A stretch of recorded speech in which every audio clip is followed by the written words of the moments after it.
Hello world, this is Bible Time Capsule. I'm Citizen. Today is August 21st, 2013. We are in Leviticus chapter 14. Let's begin the proceedings this evening. Chapter 14, purification of after leprosy. Purification after leprosy. The Lord said to Moses, "This is the law for the victim of leprosy at the time of his purification. He shall be brought to the priest who is to go outside the camp to examine him. If the priest finds that the sore of leprosy is healed in the leper, he shall order the man who is to be purified to get 2 live clean birds, as well as some cedar wood, scarlet yarn, and hyssop, hyssop. The priest shall then order him to slay one of the birds over an earthen vessel with spring water in it. Taking the living bird with the cedar wood, the scarlet yarn, and the hyssop, the priest shall dip them all in the blood of the bird that was slain over the spring water, and then sprinkle 7 times the man to be purified from his leprosy. When he has thus purified him, he shall let the living bird fly away over the countryside. The man, being purified, shall then wash his garments and shave off his hair and bathe in water. Only when he is thus made clean may he come inside the camp, but he shall still remain outside his tent for 7 days. On the 7th day he shall again shave off all of his hair of his head, his beard, his eyebrows, and any other hair he may have, and also wash his garments and bathe his body in water, and so he will be clean." Next section, purification sacrifices. On the 8th day he shall take 2 unblemished male lambs, 1 unblemished yearling ewe lamb, 3/10 of an ephah of fine flour mixed with oil for a cereal offering, and 1 log of oil. The priest who performs the purification ceremony shall place the man who is being purified, as well as all these offerings, before the Lord at the entrance of the meeting tent. Taking one of the male lambs, the priest shall present it as a guilt offering, along with the log of oil, waving them as a wave offering before the Lord. In parens, it says, "This lamb he shall slaughter in the sacred place where the sin offering and the holocaust are slaughtered, because, like the sin offering, the guilt offering belongs to the priest and is most sacred." End of parentheses. Then the priest shall take some of the blood of the guilt offering and put it on the tip of the man's right ear, the thumb of his right hand, and the big toe of his right foot. The priest shall also take the log of oil and pour some of it into the palm of his own left hand. Then, dipping his right forefinger in it, he shall sprinkle it 7 times before the Lord. Of the oil left in his hand, the priest shall put some on the tip of the man's right ear, the thumb of his right hand, and the big toe of his right foot, over the blood of the guilt offering. The rest of the oil in his hand the priest shall put on the head of the man being purified. Thus shall the priest make atonement for him before the Lord. Only after he has offered the sin offering and atonement for the man's uncleanness shall the priest slaughter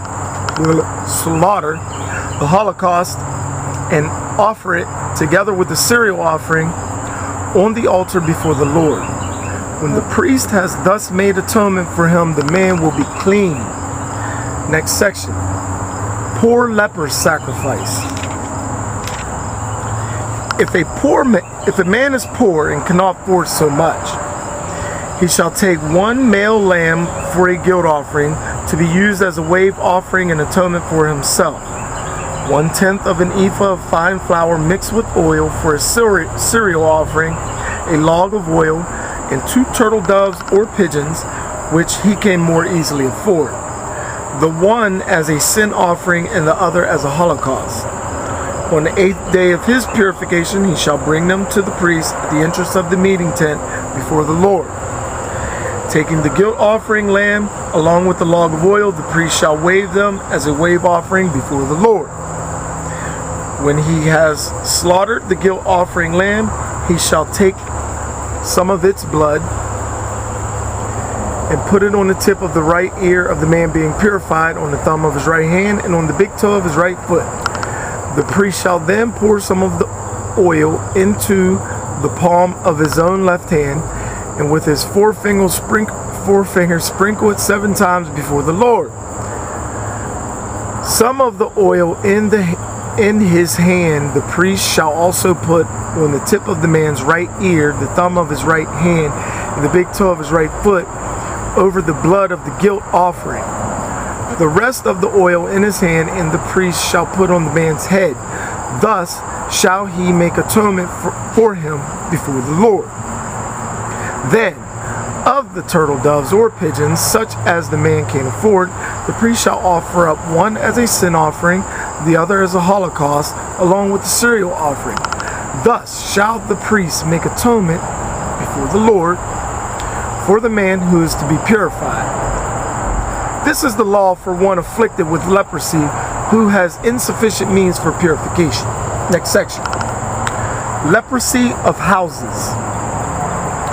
The Lord said to Moses and Aaron, when you come into the land of Canaan, which I am giving you to possess, if I put a leprous infection on any house of the land you occupy, the owner of the house shall come and report to the priest.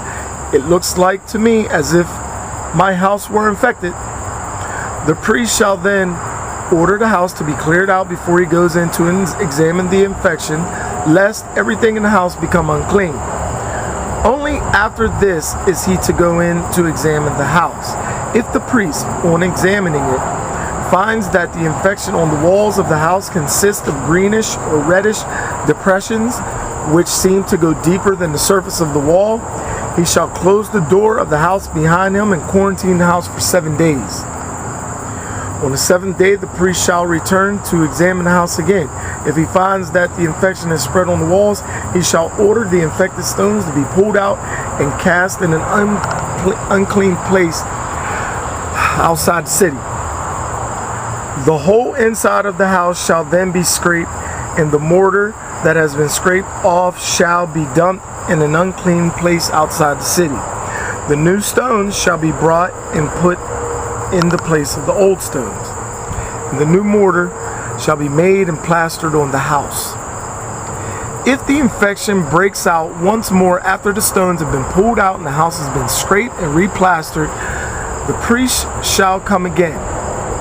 And if he finds that the infection is spread in the house, it is corrosive leprosy and the house is unclean.